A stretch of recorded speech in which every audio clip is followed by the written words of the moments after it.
Bismillahirrahmanirrahim. Alhamdulillahi Rabbil Alameen. Wassalatu wassalamu ala rasulihi. Amma ba'da.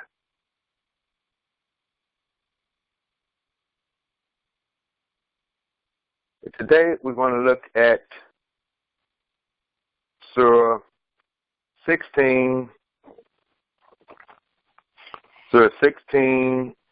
verse 98 to 100.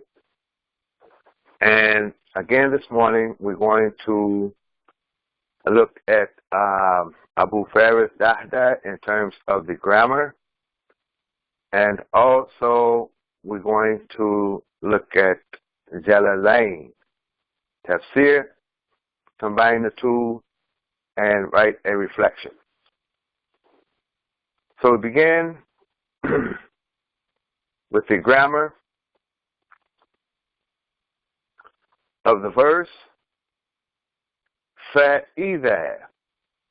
Before we begin reading, which this verse is about, we say to ourselves, أعوذ بالله من الشيطان الرجيم. Then we can say to ourselves all out, Bismillahirrahmanirrahim, and then we begin the reading.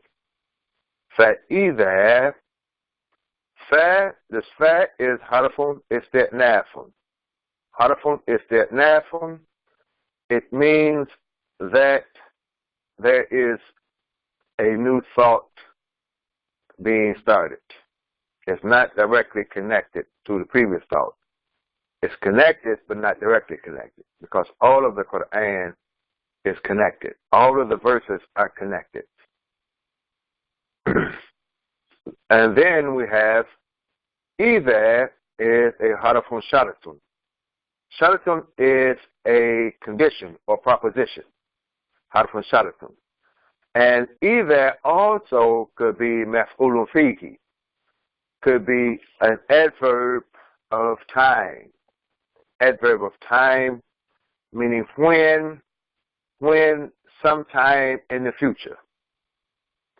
When we say is, we're meaning a time in the past, something that occurred in the past.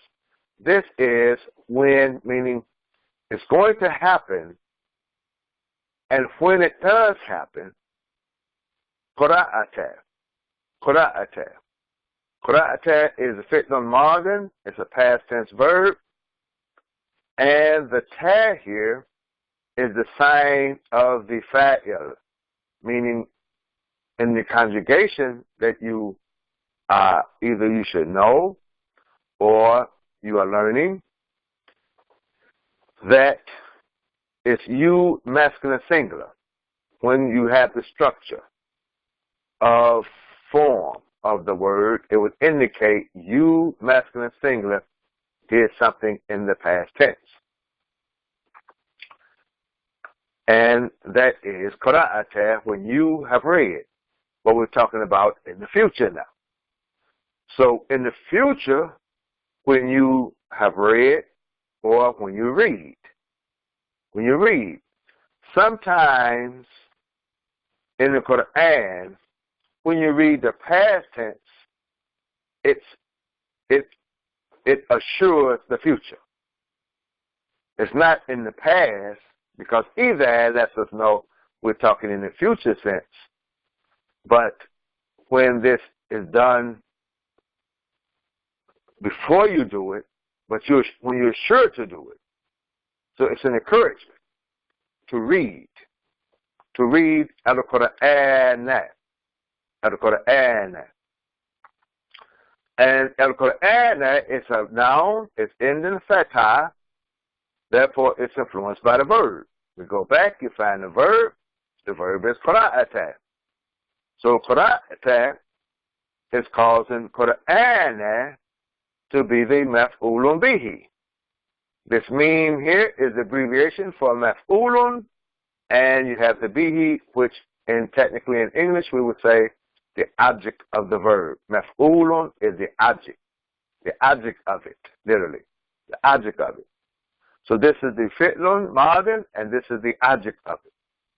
Now also, you see, you have the verb qara'ata, and you have the noun al-Qur'an, and they come from the same root. Qara'ata al-Qur'an. This also gives emphasis. It shows emphasis. It's a mutlaq. It's unrestricted. Unrestricted, we could say. There's no restrictions to the reading, to your reading. So using the past tense to assure the future, and there's no restriction. So very strongly this language, we could say this language, is encouraging the reading of the Qur'an, while it's giving an instruction or a warning. In the reading, before you approach it, we will see in the meanings. Then he says fa. Fa. Now this fa here is harfun jaza'un now. Harfun jaza'un. Meaning that this fa is a response, you could say. It's a response. And the response is to the harfun sharat. Because this harfun sharat here is saying when. We're saying when.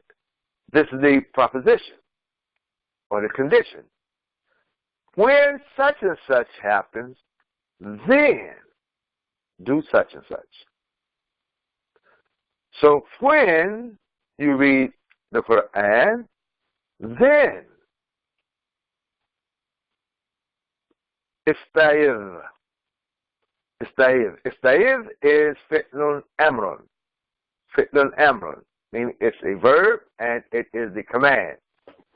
So you're being commanded. You're being commanded. When you read the Qur'an, fasta'idh. And this is form 10. Ista'idh is form 10, and it would be seek, to seek. You seek refuge. The fa'il of the seeking is implied, meaning the doer or the subject of the verb is implied. The brackets mean implied. It is implied in the verb, in the conjugation of the verb, meaning you, anta is you, masculine, singular. So, we have discussed before in our presentations that when Allah is addressing this you singular, yes, the first person it's addressing is Muhammad the Prophet, the praise and peace be upon him, because the Qur'an is being revealed to him through the angel Jibreel. It's the angel Jibreel that's revealing the Qur'an to him. So the speech, yes, the speech is from Allah. The message comes from Allah. The messenger is the angel Jibreel that's given it to Muhammad the Prophet. So yes, in that sense, we would say that this you singular is Muhammad the Prophet. However, it's Muhammad the Prophet, the messenger of mankind, that's given it to us, let's say. Now this you is every individual. This is the command to the individual, not to the group. Sometimes Allah addresses the group, the whole humanity, because Muhammad the Prophet, the praise and peace be upon him, is a messenger for all of humanity, not just for the Arab, not just for the Meccan, or the Medinan, or the Arabian. He's the messenger for all of mankind. So here, this command is for every individual, is being encouraged to read the Qur'an. And it's an obligation upon every individual to read the Qur'an. It's an obligation upon every Muslim to read the Qur'an, every Christian to read the Qur'an, every Jew to read the Qur'an. It's an obligation. Now, we would say that obligation first is upon the Muslim, yes, because the Muslim is the one who says, I have submitted. Allah gives the command to read and seek refuge, and the Muslim is the one is saying, I have submitted. I submit. This is the beginning of public education. Once you learn to read, you're responsible to teach 10 others to read. Everyone who can read is responsible to teach 10 others to read. We should think about that. As a Muslim, you cannot pray without knowing how to read. You cannot pray without knowing how to read the Qur'an, because the Qur'an has to be read in the prayer. And we have the group prayer, where you follow the Imam in the reading. The Imam reads, and you follow the Imam in the reading. Then you have an individual prayer. We call the Sunnah prayer. In your individual prayer, you have to read for yourself. And that's where you want to practice improving your reading. So when you join a group, you strengthen the group. I hope you see what I'm saying without me elaborating more. Billahi. This B here is jarrun. We've gone over. It's a harfun jarrun. Harfun jarrun is a preposition, the preposition particle, and the noun that follows is going to end in kasra, or it's going to be in the genitive, and it's going to be the majrurun bihi. It's going to be the object of the preposition, creating the prepositional phrase. Then men, again, you have a preposition, again, and ash-shaytani is going to be the object of the preposition. So, seek refuge in Allah from ash-shaytan, the Satan, from Satan. Ar-rajimi, now we have another noun ends in kasra, and this noun follows a noun. You have a noun following another noun. And this noun, the follower ends in alif lam, is definite, and the one that is following is definite. This one ends in kasra, so the one that's following ends in kasra. This one's singular, so the one that's following is singular. Under these conditions, we would say it's a follower. And there are five followers of where a noun follows another noun. And it is descriptive of that noun, or it's in sequence of the noun. So in this follower, it's called na'atun. It's an adjective. So you have na'atun, an adjective. You have badalun, a substitute. You have bayanun, clarity. You have tawkidun, showing emphasis. And then you have nasakun or ma'atufun, which is sequence. And the noun takes the same case and ending of the noun that it follows. The other two incidents where you have a noun following a noun is when you have a subject and predicate, the noun can follow a noun. And when you have the possessive construct, a noun follows the noun.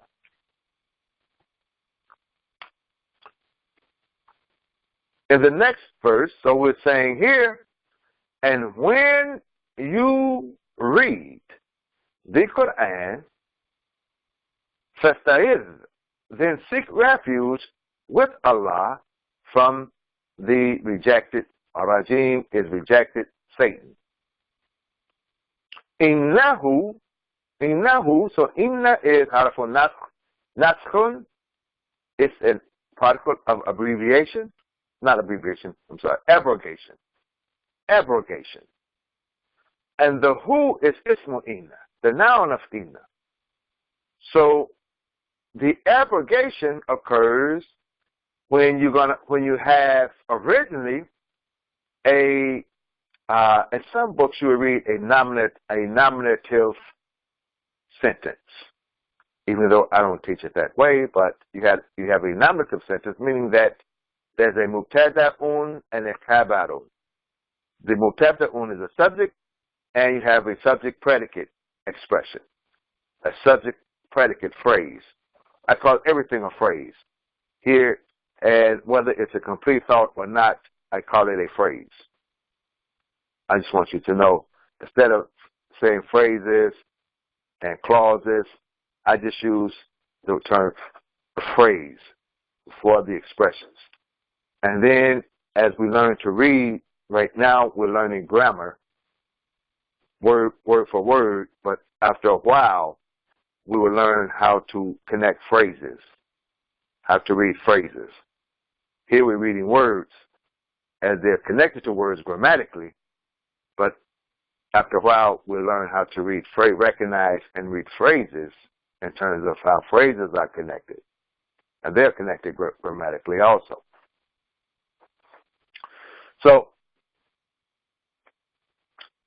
here we're saying this, so it abrogates by changing the subject to become the ismu ina, and then the predicate becomes the khabaru ina, the predicate of ina. So this becomes the noun of ina, and the predicate becomes the predicate of ina. And what ina does, it adds stress to the expression. It makes the expression strong. Inna. So innahu, this pronoun is he. Surely he. And then we're going to have laysa lahu. Laysa lahu. So we don't see the predicate here, which I'm going to go down to show you. That the predicate of inna is dropped. Khabaru inna mahdufun. The predicate of inna is dropped. So we're going to have a pause here. Because surely he is such and such. That would be the complete thought. That would be a phrase. The complete thought in that phrase. Surely he is such and such. Then couched between the noun of inna and the predicate of inna is a phrase. And that phrase is laysa lahu sultanun. You see, the Qur'an is a very unique book in terms of the way it is laid out. And it baffles the mind of those who try to read it like a novel of some type. You can't read it that way. The Qur'an causes you intentionally to pause and reflect. Pause and reflect as you're reading. You have to pause and reflect because of the way it's laid out. So the Orientalists, as they are called, they may look and try to read it fast, and it doesn't make sense to them. Many people read the Quran, and to them, it doesn't make sense. Why is it like this? Why is this like this? And to read it, you just can't know how to read by words alone. You have to, because if it's not your language, which is not the language of anyone, it's revealed language. So meaning that the word doesn't fall in the places if you speak Arabic. It doesn't fall automatically in certain places, and you can grasp the meaning just by the way the words are said and the way they fall. It's not a common language, I should say. So when you have writings like this, you have Ismaila, it will make maybe common that the capital Ina would fall right after the Ismaila. Then you have the next phrase. But the Quran is not like that. That's why you have to learn, for those who Arabic is not your language. And even if it was your language, you should learn grammar. You should learn these grammatical rules that have been studied and written to get a understanding of, to show you the map, how the words are mapped in terms of their structure to understand and comprehend what you're reading. Most people in the Muslim world cannot read with comprehension. They can recite very beautifully, but to read it, because of all that's entailed in the Quran, it's difficult for them, or they're just illiterate. Period. So the phrase "Laysa lahu sultanun," this phrase here is couched. We would say it is couched between the Ismaila and the Khabaru'ina. So Laysa he has here as a fi'l madi. Laysa. But Laysa is a sister of Kana. And it can be conjugated like a verb, but some would say it's not a verb, even though it functions like a verb. But it's the negation of the verb to be. And then you have lahu. Lahu, you have the la here is a harfun jarrun, and the hu, the pronoun hu, for him is majrurun bihi, the object of the preposition. So you have jarrun wa majrurun. So this is a prepositional phrase. And then you're going to have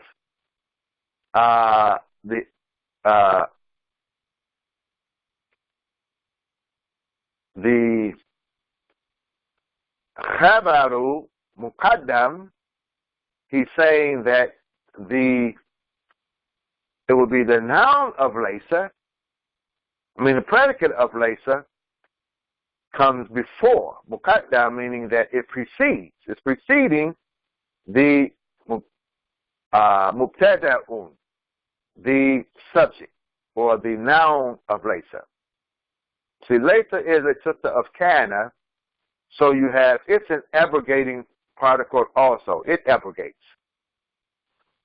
So you have the noun of Laysa and you have the predicate of Laysa. But normally, the noun of Laysa comes first and then the predicate.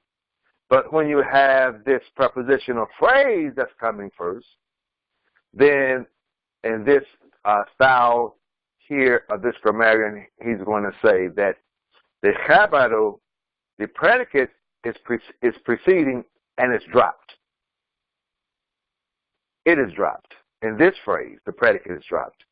And sultanun is the noun of Laysa, mu'akharun, meaning it's coming, it's delayed. Delayed. So you would say, to translate it in common English, you would say authority. Authority is not, because this is the verb to be. Authority is not lahu, for him. Authority is such and such, not for him. But again, you have to pause because there's an ellipsis. So you have a phrase within a phrase, and both of them have an ellipsis in both phrases. We will read this more about ellipsis because you have it a lot in the Qur'an, and we'll come back and discuss it again and again and again. This is the method that we use, the Mali method we use through repetition.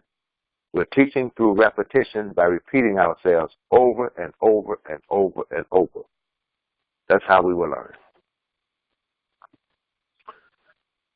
And then you have ala. Ala is harfun jar. Harfun jar. So now you're going to take the phrase and connect with that phrase is going to be the preposition, ala. So he does not have authority, we could say, does not belong to him. Ala, over. Alladhina is majrurun bihi, over those. Amanu. Amanu, fi'l madin. Fi'l madin is a past tense verb, and this wow here is the sign of the doer of the verb. The fa'il is the doer or the subject of the verb, meaning they. Past tense, they, masculine, plural. Upon those. And then this alladhina, we have discussed, is a relative noun, and amanu becomes a relative phrase. Words like alladhi and alladhina, they are called relative nouns. Sometimes the ma acts like a relative noun. Sometimes man acts as a relative noun. So again, we say this over, we repeat this over and over. The Quran repeats itself so much that we learn through repetition. That's why we don't use, with Mali, we do not use a book, a grammar book. We use sheets. We have sheets, and these sheets gives the forms we teach by patterns. And we study the pattern of the language from 5 basic sheets. And we use a book like this with the 5 basic sheets. You can learn to read Quran grammatically correct. Today, it's too easy. Then compared to, let's say, the time in the 80s when I began to study Quranic Arabic, we didn't have this luxury.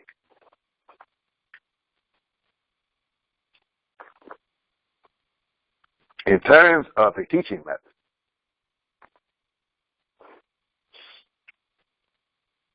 so upon those who have amanu, they have accepted faith. It's in the past tense. Even though sometimes it appears to be in the present tense, but I like to keep it in the past tense, meaning they have already accepted faith. So the authority of, we're continuing from the idea of Satan, he has no authority over those who have accepted faith, be they Muslim, Christian, or Jew. I'm just naming the others also. But the Jew, the Christian, and the Muslim are all reading from the same scripture.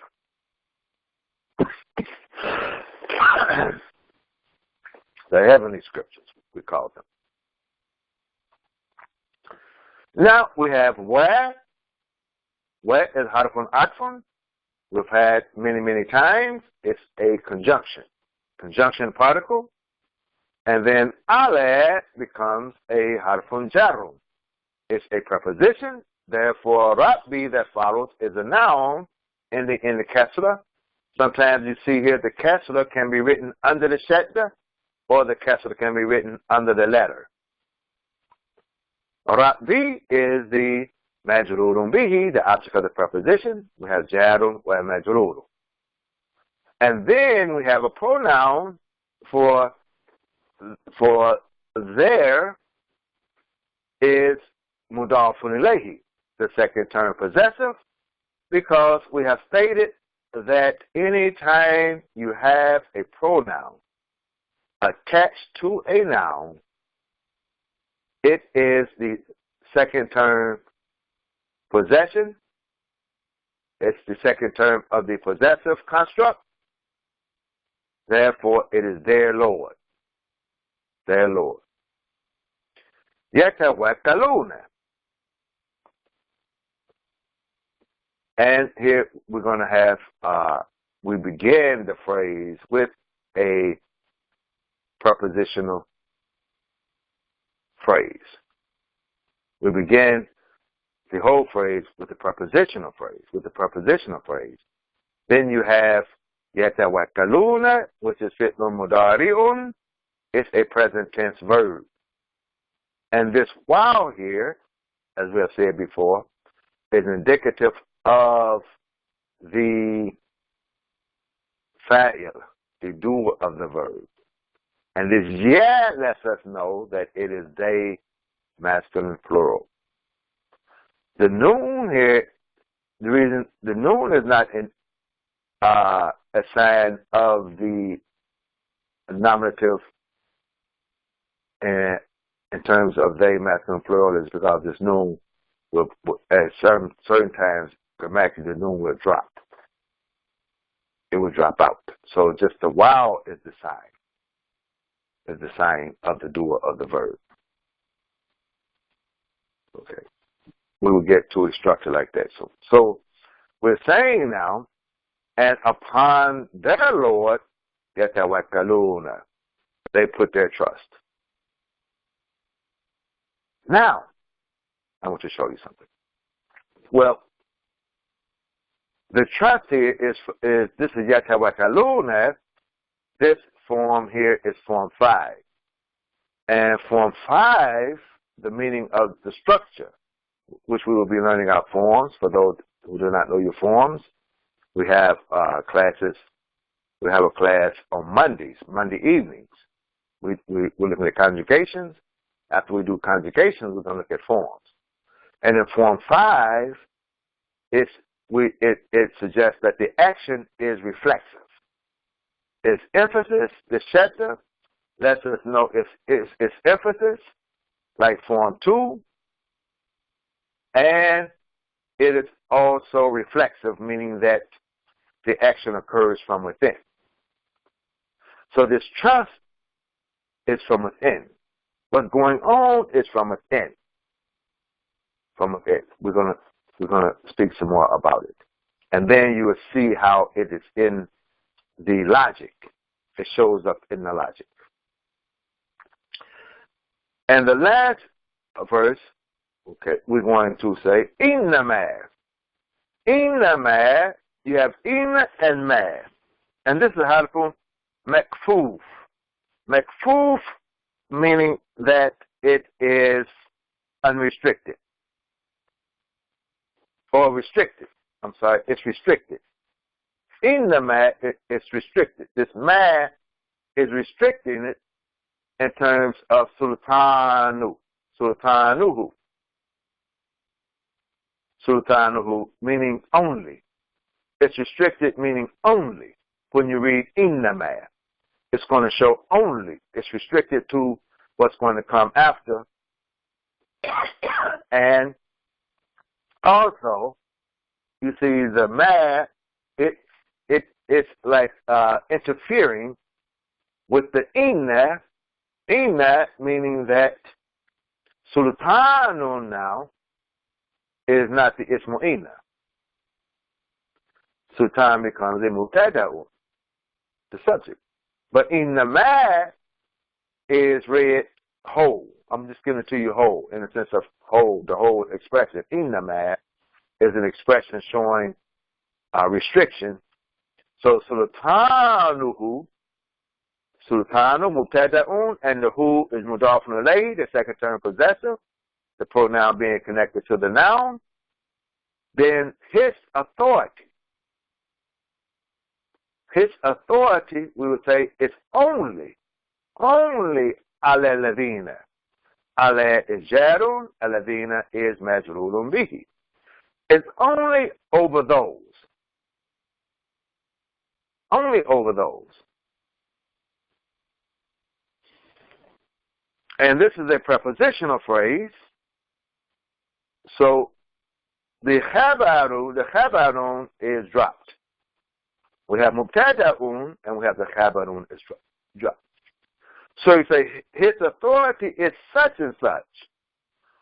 Only over those.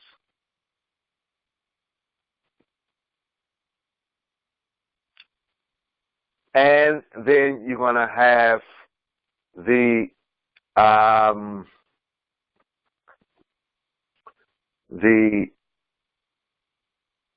phrase, because aladina is the relative noun, so now you're going to have a relative phrase. And the relative phrase is yatawallawnahu. Yatawallawnahu. Meaning it's the fi'lun mudari'un, and the waw here is the sign of the doer, which would be they, masculine plural. And this structure here with the sukoon here is indicative of a sick letter that has been dropped. There's a sick letter involved in the root of walad, this term walad. The sick letter is dropped. So they would be they who here he says make a friend. Let me finish the grammar and then let's go to the meaning. Let me explain the meaning. Something I just want to say on the meaning. So yatawallawnahu, and the who here is attached to the verb, a pronoun attached to the verb. So this pronoun, when you have a pronoun attached to the verb, it's going to be the object of the verb. It's going to be maf'ulun bihi. This mean is the abbreviation for maf'ulun, and then you have bihi. So in our presentations, we have read maf'ulun bihi many times that now you should get used to the nomenclature. The nomenclature here in terms of this being maf'ulun bihi, and it's the object of the verb. Now, this I'm doing is a more or less introductory. Then as we go on, I will begin to show the function. I'm showing somewhat of the function now. We'll get more into the function of the words in terms of the grammatical function. Now, yatawallawna, meaning he says friend here. Friend. He used the term friend. Friend of him. They befriend him. So his authority is only over those who befriend him. But this wali, this word, yatawallawnahu, is strong. And it occurs from within because it's form 5 also. So form 5 makes it strong and reflexive. It's strong and it is also reflexive, form 5. So this is from the word, or the word wali comes from this word. Wali is a word that the Muslims use often when they're looking for a guardian. A guardian, perhaps a woman who's seeking marriage, should have a male guardian. If it's not her father or her brother or uncle, it should be someone of her family or someone that's very, very close. One day we have to talk about this. We have to talk about these perceptions that we have when it comes to relationships between the male and the female, and the Qur'an, how the Qur'an addresses man in these relationships. Because many of us, I see, we have, I would say, our perceptions are not clear from the Qur'an. We're bringing in We're coming as Muslims. Many of us, this Islam is new to us, and we're bringing with us, I would say, customs of our past life into the religious life. And because of that, the perceptions we have. That's what we're addressing in this verse. That the perceptions that we're giving, the motivations that we're giving, from our previous life, we're reading it into the Qur'an. So the wali should be someone very close. The wali shouldn't. The imam in our religion, Islam, we have no priesthood. The imam is not the father of the congregation. He's not the guardian. He's not your guardian over your family life. The imam does not have it, even though we bring that with us from our habits or practices of religions that we come before we come into Islam. When we come into Islam, there's a shift, there's a change.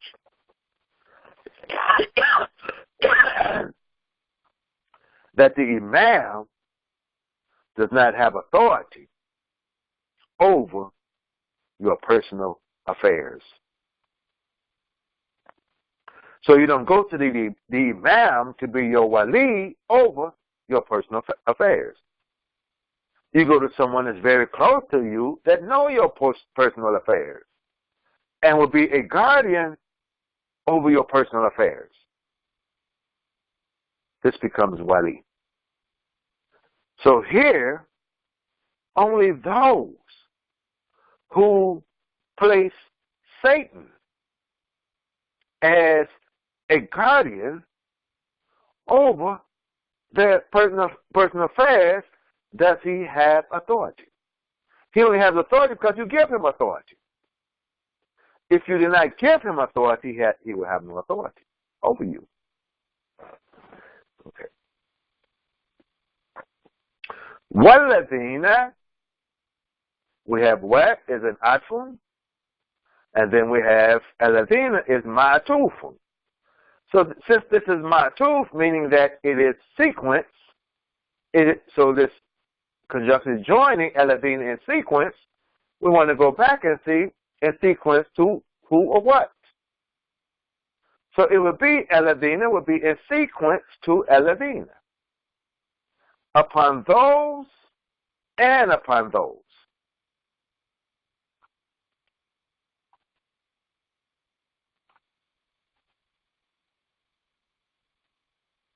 Whom, now it's going to give us the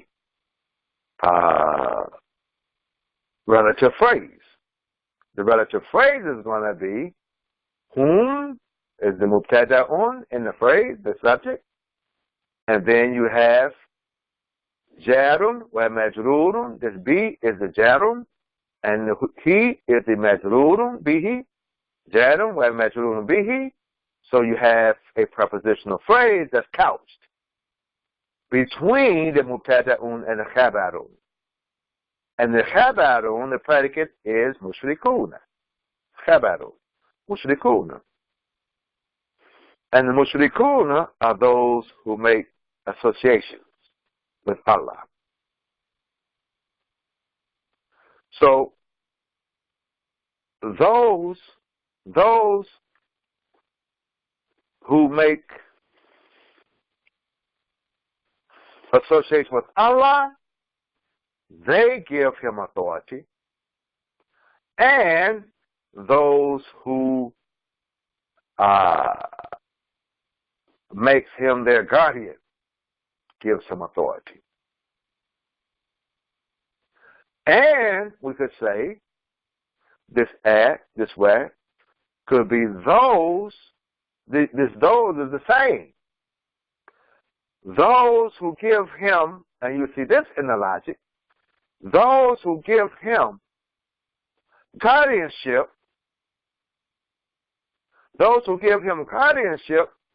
become those who seek partners, who give partners to Allah. This is mushrik. If you can see the logic in this. Let me say it again. Those who causes him to be a guardian become those who make associations with Allah. So when we say Al-Ladina, Wal-Ladina, it's like we're saying it twice. And making it strong, because we're saying it twice, we're making it strong that they are making him an authority and are making him a guardian, and they're becoming mushrik in doing so. Okay. Now, let us look at the meanings now that we get from here. Because what we're going to do is we're going to write our reflection. I'm giving the method that I am using to write the reflection. As we learn and see and develop this method, then we're going to move to Qur'an, build Qur'an. How we can use the Qur'an to define the Qur'an, and upon defining the Qur'an with the Qur'an, we write the reflection upon the Qur'an itself.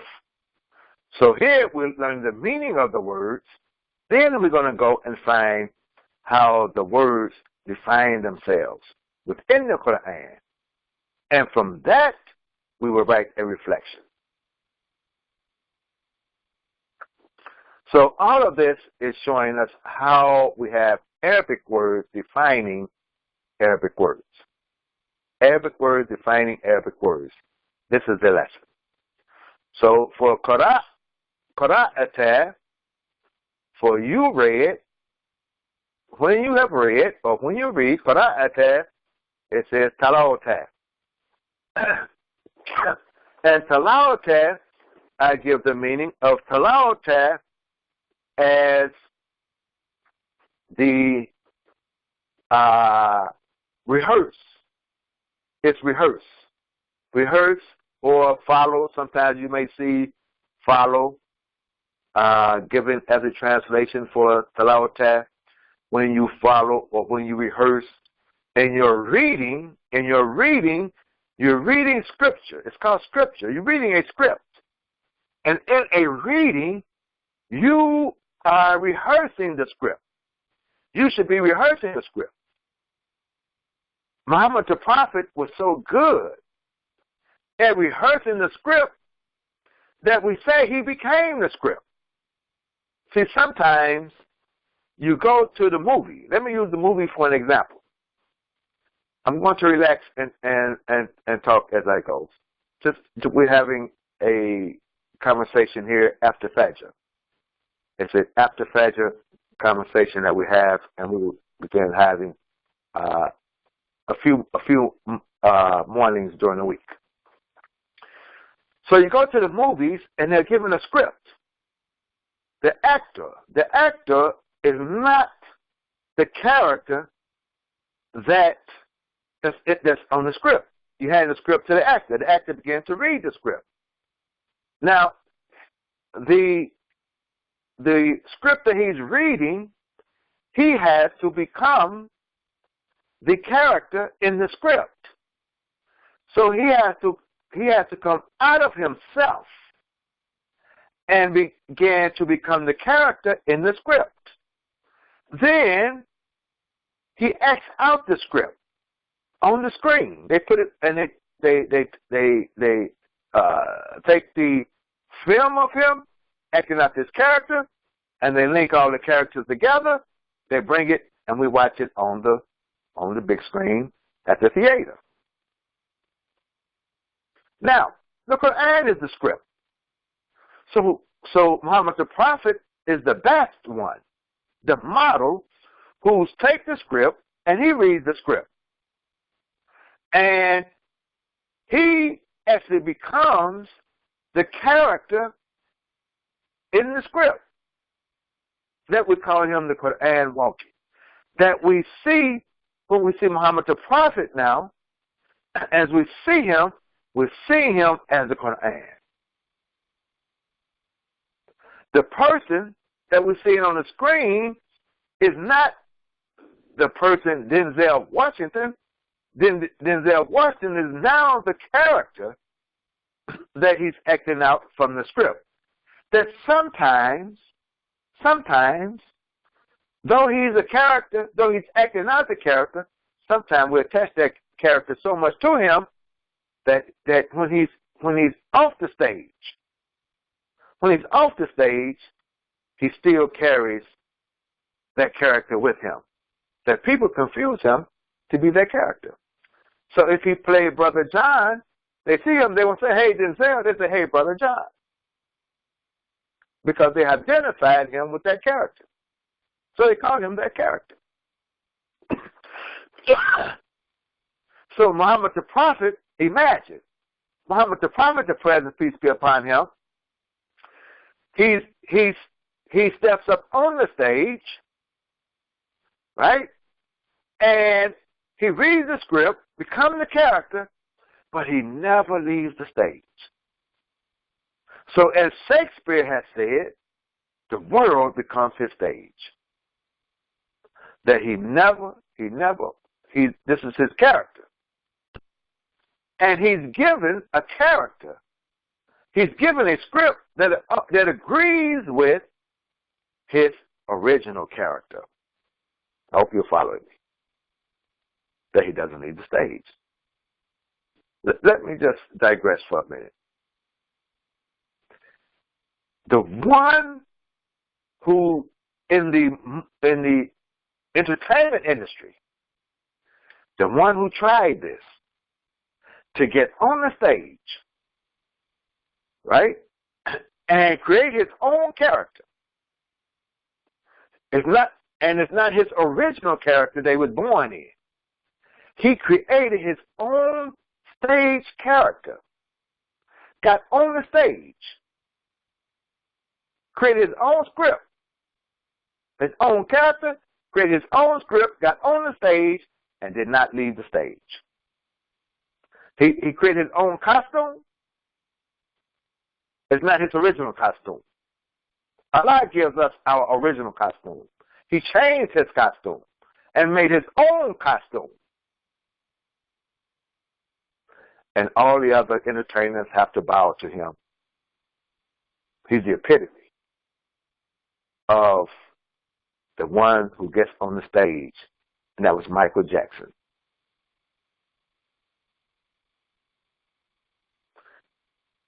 Think about it. But the one who's been given his original character, and he has given a script that agrees with his original character, is Muhammad the Prophet. And he carries out the script. And we follow Muhammad the Prophet, not Michael Jackson. All of this is coming out this idea of talawah in your reading. Istaiz. Here we have seek. He says, Ilja, wa tahassan. Wa tahassan.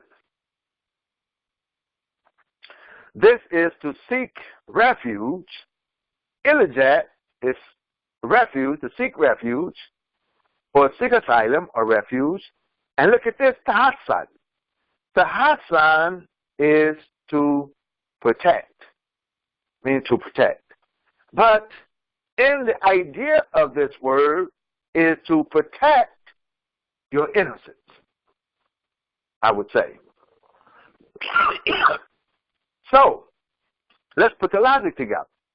I'm making comments now because it's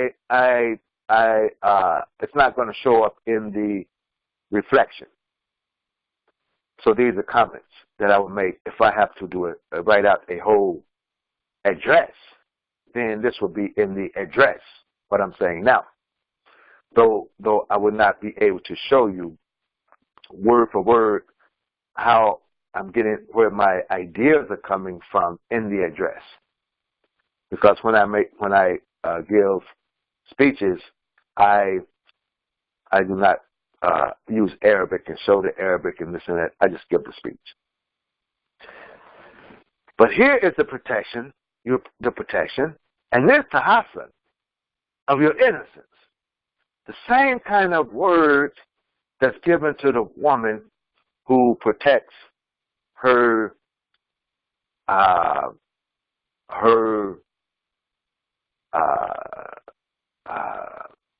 what's the word? The English word. Her chastity. This is the same word used. A chaste woman, a pure woman, chaste.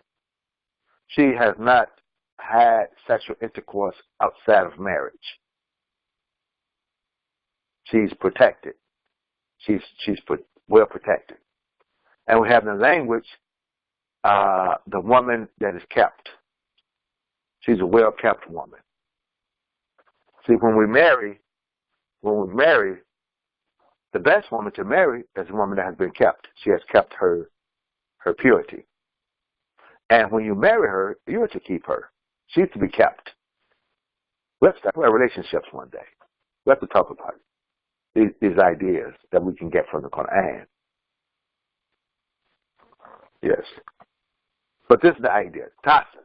So now, we'll put it in the context here of reading and rehearsing.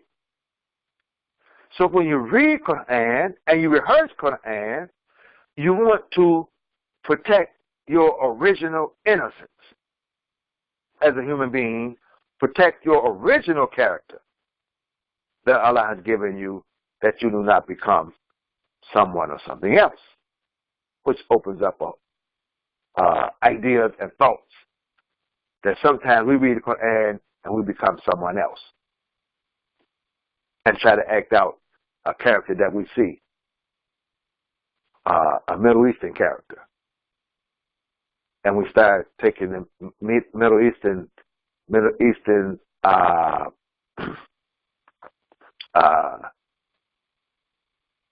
clothes and foods and customs and habits, thinking that this is the character of a Muslim.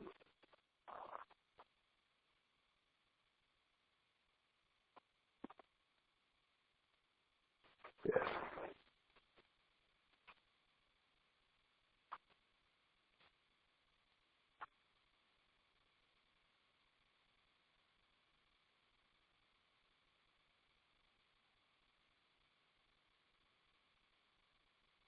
The aesthetics. The Christians take on European aesthetics. Expressions, aesthetics, representations, thinking that that's Christianity. The Muslims take on Middle Eastern aesthetics, presentations, thinking that that's Islam. Read the Qur'an and thinking that's the script to be given. No. Which was Salim Muhammad, the Prophet, in his character. And that's the script that's be given. Because he's the human being who's been given a script for the human being, and we're to follow him in Form 5. From within, not from without. Okay, let's continue. So much comes to mind when you're reading. Ar-Rajim, he's saying here, for the term Ar-Rajim, is fa'ilun, he puts fa'ilun bi-ma'na maf'ulun. So what he's saying here, he's talking about the word. about the word. He is saying that rajim is in the form of the fa'ilun form, the fa'ilun.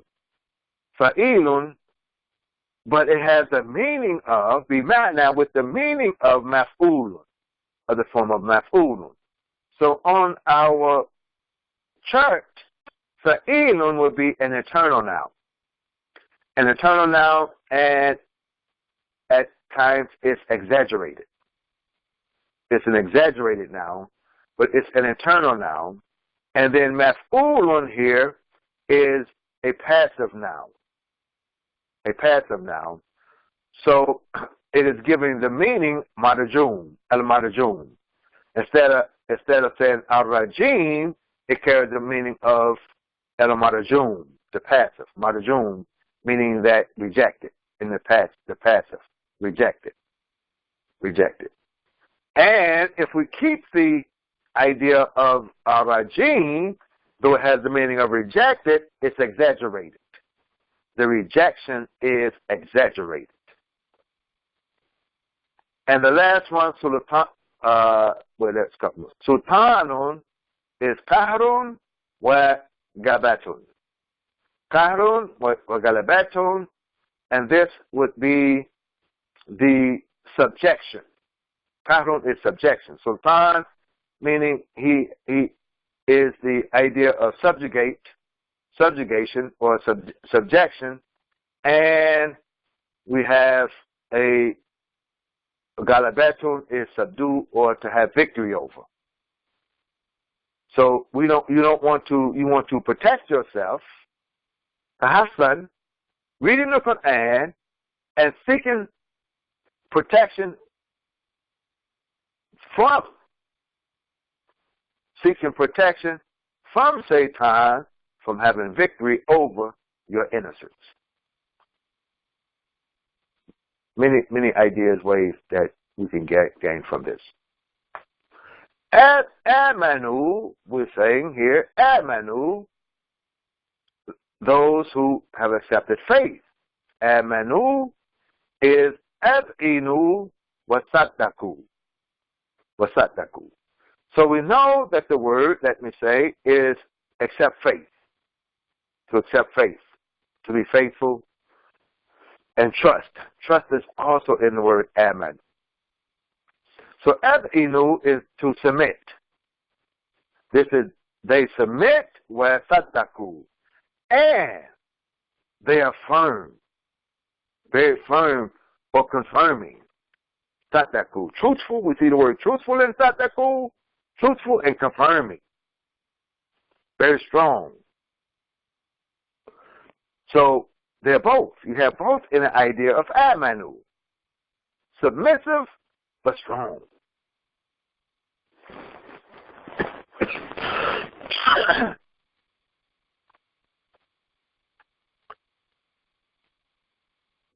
Something comes to mind we were talking about yesterday with the rock.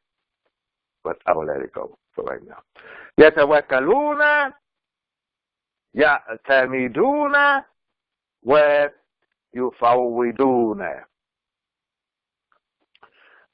So yatawakkaluna, we say, is to be, ya'tamiduna is firm. Confirm, they confirm, and yufawwiduna, entrust.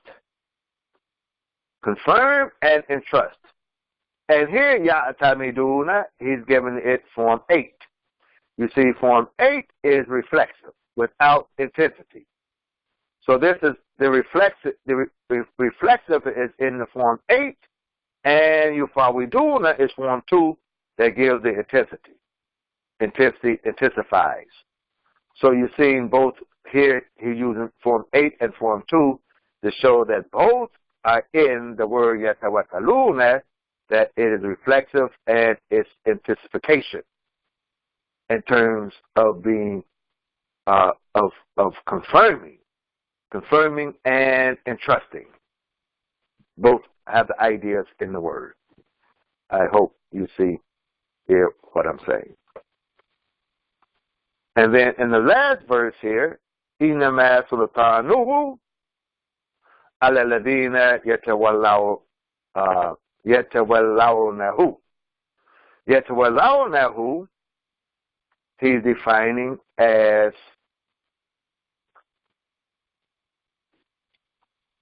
يستجيبون لوساوسه,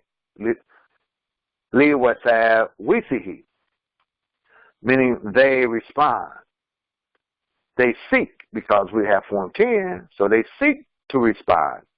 They seek to respond to his whispers. To his whispers. It's a well now. So they give him guardianship over them because they seek to respond to his whispers. And where does he whisper? He whispers into the chest, into the heart. So it's form 5. We're talking about what purges from within. So you're not looking for the influence of Satan outside of you. You're looking for the influence of Satan within you. Because you see, we're using form 8 and form 5. This is the idea. Okay, now let's go to the tafsir. We read the tafsir of Jalalain. Jalalain, the two Jalals. Jalalain.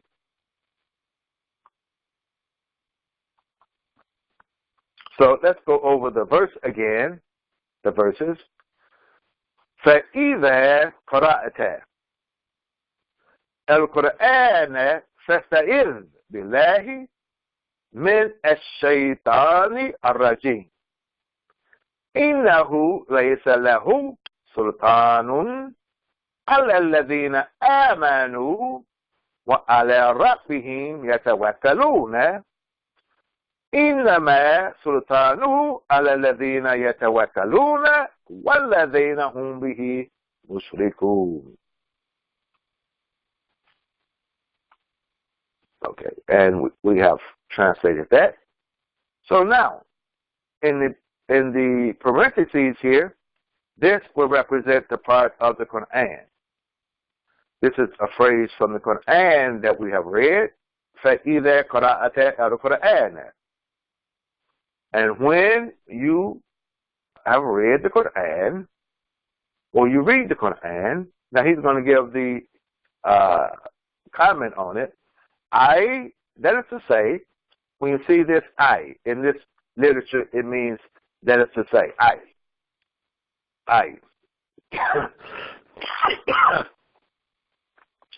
أردت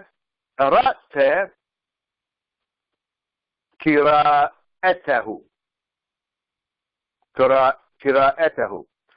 So that is to say, when you desire or intend, when you have intended, qira'atahu, it's reading. So this gives us the idea here that you intend to read it, meaning before you read it, but you're so sure to read it. Because the past tense, as we say, we're assuring the past. We're assuring the future. We're using the past to assure the future. So your intentions is to read. So in your intentions to read, you're going to seek refuge before you read, not after you read, before you read. That's why he says you have made it an intention. It's reading. فَاسْتَعِذْ بِاللَّهِ مِنَ الشَّيْطَانِ الرَّجِيمِ. Then seek refuge with Allah from the rejected Satan.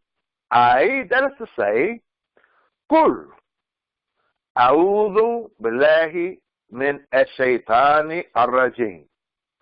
Say, I seek refuge with Allah from the rejected Satan. So here in the Qur'an, we are being instructed, we are being commanded to say this before we read the Qur'an.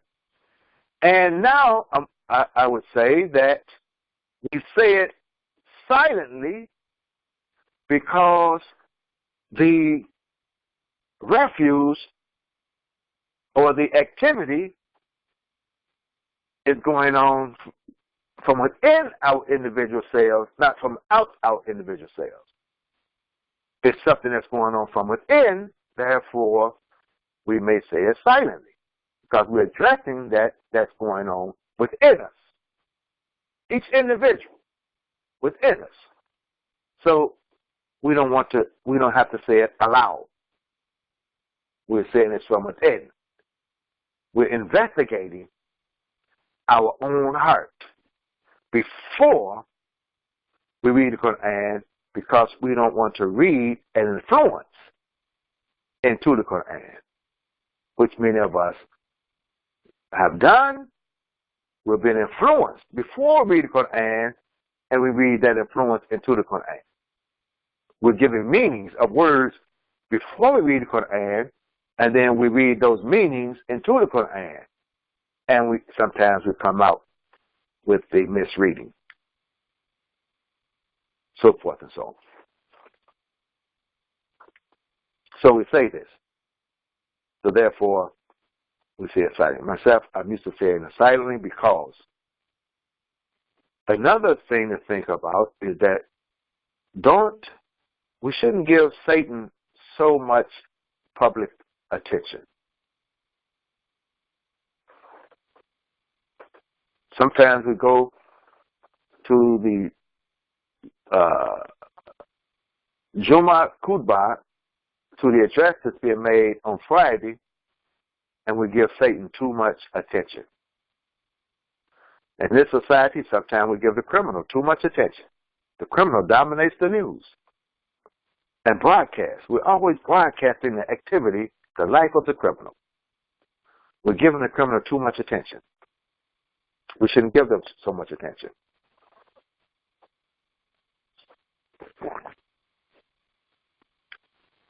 His actions.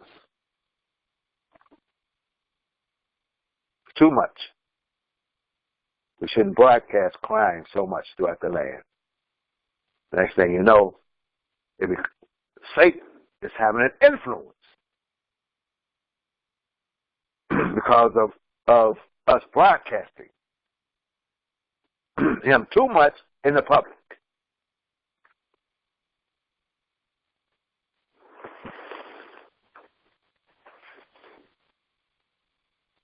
We have all of these killings. They're all mass killings. All these killings, and we're arguing over what name to give Satan. Should he be called a terrorist? Should he be called insane? Should he be called a thug? We're discussing what he should be called.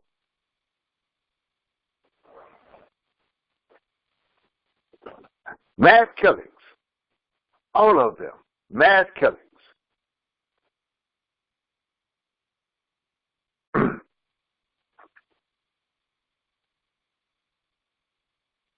Turn the news on in Detroit. Today is Tuesday. By next Tuesday, you put it all together, we've had a mass killing.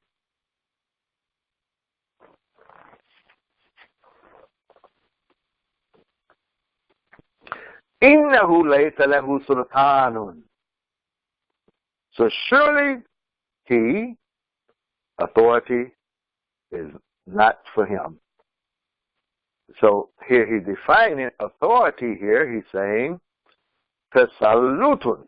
Tasallutun. So what is he doing? He's saying Sultanun here. He's taking Sultanun and putting it in Form 5 internal noun. I call it the internal noun instead of a verbal noun. It's internal noun. Mastar. A mastar, the word mastar comes from the word heart. The heart. It's the heart. Because the meaning of this word comes from the heart of this word. So I call it the internal noun. I could have called it the essential noun. Another term could be essential noun. But on our chart, we call it internal noun. That's our mark. in the Mali system. Tasallutun is form 5 to show that the authority is from within. So you can see here, this is Jalalain.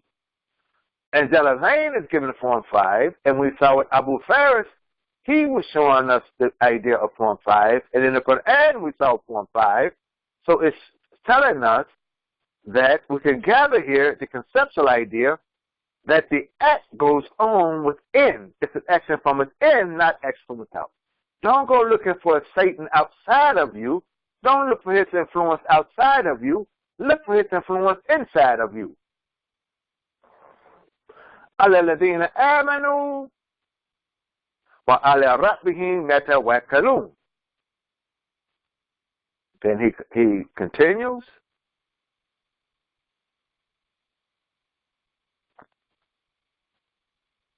إِنَّمَا سُلْطَانُهُ عَلَى الَّذِينَ يَتَوَلَّوْنَهُ بِطَاعَتِهِ. بِطَاعَتِهِ, we're saying that surely only his authority is only over those who makes him his guardian. بِطَاعَتِهِ, by obeying him. By obeying him. Listening, responding to his whispers, and obeying him. وَالَّذِينَ هُمْ بِهِ, that's I, when it says وَالَّذِينَ هُمْ بِهِ, meaning Allah. And those whom by Allah, mushrikun, they make partners or associations with Allah, which is the worst crime you can commit, is giving Allah partners. So let me say this in conclusion, because I'm getting relaxed here to talk, that Allah, this word Allah, we said it before, but we repeat ourselves. This word Allah is not a Muslim word per se. This word is an ancient word, a very ancient word that many of the scholars do not know where this word comes from. It's not a typical Arabic word because, first of all, it's pronounced kind of hard, like Allah, not Allah. We'll say Allah, Allah, Allah, and these lambs. So it's not it's not El-Ilah. El-Ilah is a different word. Some people say, well, it's El, the God. No, it's a different word. El-Ilah is a different word from Allah. They're two different words. El-Ilah and Allah. So it's not just the Elif Lam on Ilah. Allah. So it's an ancient word. And it has always been the name of the deity that's the creator of the heavens and the earth and everything. It has always been Allah. But Mushrik is one who have made associations with Allah. That yes, though we know that's Allah, and this Allah is the supreme, He's the creator, this is Allah. This is in the language. In the Semitic language, you're going to find this word Allah. But we make associations with Allah by having other gods along with the supreme God, Allah. That's the mushrik. So I'm saying that to say the Christians, the God, the creator of the Christians is also Allah. Of the Jew is Allah. This word is Allah. But there have been associations made with Allah to the point that they have taken those associations to be Allah. So let me say this. Jehovah is not Allah. Jesus is not Allah. Prophet Muhammad is not Allah. None of them are Allah. Now, those are not associations. Those are mistakes in your reading. but they are not Allah. They're not in the person of Allah. Jibril is not Allah. Muhammad is not Allah. And because Allah is Allah, thereby He is the Creator. So forth and so on. So after a while, Allah will enter into the English dictionary. He's probably already in it, but He's not the God of the Muslim. Allah will enter into the English dictionary, and Allah is the Creator, the name of the Creator, Allah. And a Christian can say Allah and still be a Christian. The Jew say Allah, still be a Jew.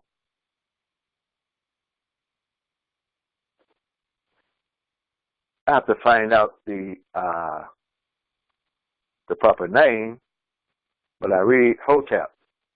I have to check with my friend, Hotep. But they call them Hotep brothers. But even them, who seeking truth and reality, universal truth and reality, Allah will be the name for them. Those who believe in Allah and the last day, whether they Muslim, Christian, Jew, Sabian, Hotep, Shrine of the Black Madonna, Allah. They don't have to change who they are, but Allah is Allah over everyone. That's the word Allah.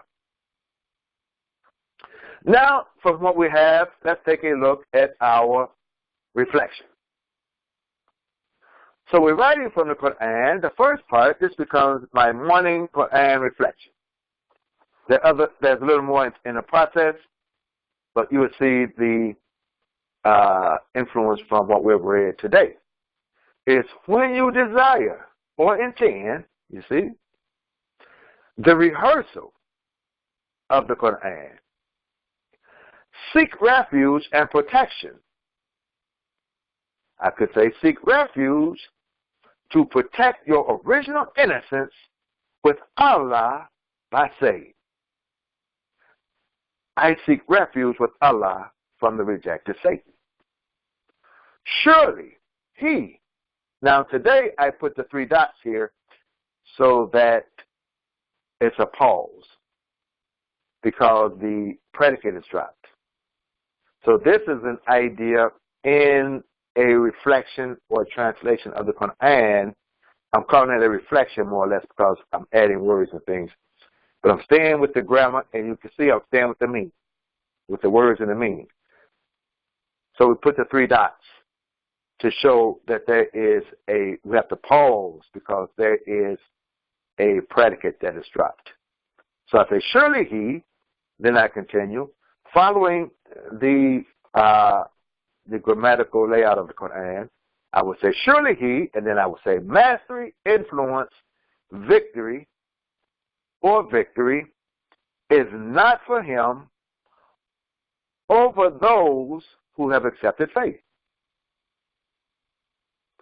Whereas, upon their guiding evolver, they fortified their trust, showing this strong confirmation that they have. Surely His influence and victory are over those who listen to His whispers and obey Him. Thereby, they are those who make associations with Allah, or polytheist.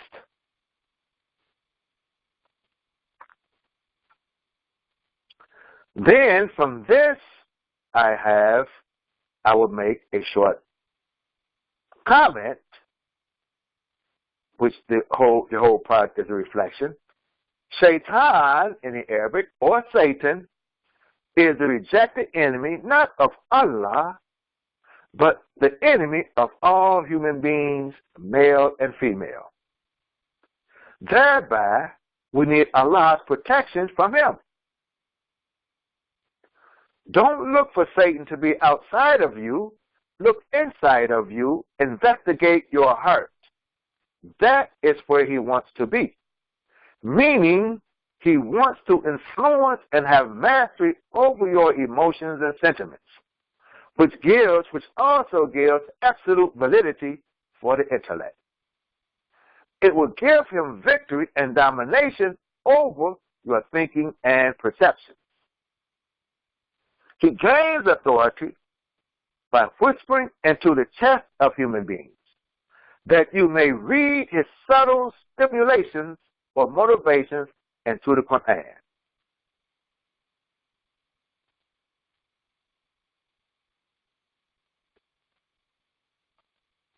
Therefore, seek refuge with Allah and cover your chest. So I'll leave it there. Alhamdulillahi Rabbil Alameen. The praise, the thanks belongs to Allah, the guardian, evolver of all worlds, systems of knowledge, sciences. Peace be upon you. Assalamu alaikum. Thank you for listening to our presentation this morning.